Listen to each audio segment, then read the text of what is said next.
Almanlar tarafından kısa kaportalı kamyonlar yani Kurzhaber olarak adlandırılan kalkık burunlu kamyon ailesinin küresel başarı öyküsü 60 yıl öncesine dayanır. Bu kamyonlardan biri de Mercedes-Benz L1113 kamyonudur.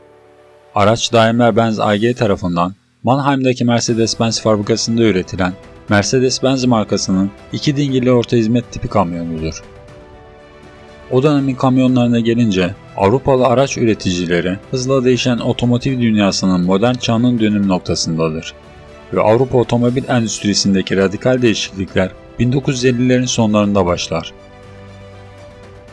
Gelin Mercedes'in ünlü kalkık burunlu veya balta burun lakaplı aracı Mercedes-Benz L1113 kamyonun efsanevi öyküsüne birlikte göz atalım. Daimler-Benz'in hedefi motorlu kabinli bir kamyon yapmadan mümkün olan en hafif kamyonu ve mümkün olduğu kadar geniş yükleme alanına sahip bir kamyonu üretmektir. Çünkü 1950'lerin sonlarında motorlu bir kamyonun kabinli bir kamyona dönüşeceği öngörülebilir değildir. Böylece L1113 üretimi SEBOHM yasalarına göre oluşturulur. Bu nedenle Mercedes yetkilileri uzun kaportalı bir aracın avantajlarına sahip olan ancak çok daha fazla yük ve kargo alanı sunan kısa kaportalı bir araç tasarlamayı düşünürler. O zaman aracın tasarımı, motorun kabin altında düzenlenmesini o zamanlar için şeytani bir hareket olarak değerlendiren birçok kamyon şoförü ve nakliyeciler için bir tartışma konusu olur. Ancak dönemin Alman Ulaştırma Bakanı'nın daha fazla yük trafiğinin demiryollarına aktarılmasını zorunlu kıldığı 1956 tarihli yasa nedeniyle kamyonların uzunluğu ve aks yükü sınırlandırılır ve çok fazla yer kapladığı için mil tasarımı ortadan kaldırılır. Ayrıca Mercedes kullanıcılara sürücüye olan bağlılığından vazgeçmeden zorunlu ihtiyaçlara uyacak bir kamyonun sözünü verir. Böylece sürüş konforunu arttırmak için çapraz yaprak yaylı süspansiyon sistemine ve iki amortisöre sahip kısa kaputlu ve motoru kabinden hafifçe çıkıntı yapan bir gövde tasarımı yapılır. Bu başarılı kısa burunlu kamyon aslında başlangıçta L322 olarak bilinir ve aracın üretimi 1959'da başlar ve 1963'te L1113 olarak yeniden adlandırılır. Modelin hem düz kasalı hem de damperli kamyon olarak üretimi gerçekleştirilir.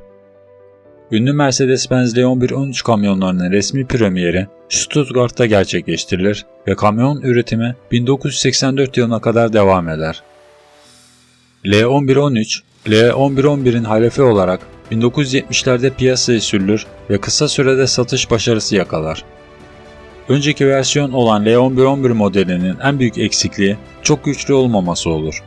Mercedes 1964 yılında kendisini 2. Dünya Savaşı sırasında ve sonrasında geliştirilen birçok Mercedes 300 serisi motordan biri ve üreticinin doğrudan yakıt enjeksiyonlu motoru olan 130 beygir gücündeki OM352 adlı yeni bir motor geliştirmeye adar. OM352 motoru güvenilir olmasının ve düşük bakım maliyetlerinin yanı sıra hafif bir motor olarak üretilir. Aslında 1959'dan 1961'e kadar L322 model kamyonlar 110 beygir gücündeki OM321 motorlarla çalıştırılır. 1961'den itibaren bunlara başlangıçta 126 beygir güce sahip olan OM322 motorları izler. 1963'ten itibaren L1113 olarak adlandırılan ünlü kısa burunlu kamyonun L, LK ve LS gibi farklı versiyonlarda üretilir. Model ismindeki ilk iki rakam ton cinsinden toplam kütleyi, sonraki iki rakam ise beygir gücü cinsinden motor gücünün 1/10'ini gösterir. Hatta bu tanımlama motor gücü daha sonra arttırıldıktan sonra bile korunmaya devam eder. L1113'ün şöhreti o kadar büyük olur ki piyasaya sürülmesinin üzerinden 40 yıldan fazla geçmesine rağmen hala aranan bir kamyon olur. 1967'de kamyonda sürücü kabininin yeniden tasarlandığı bir makyajlama gerçekleştirilir.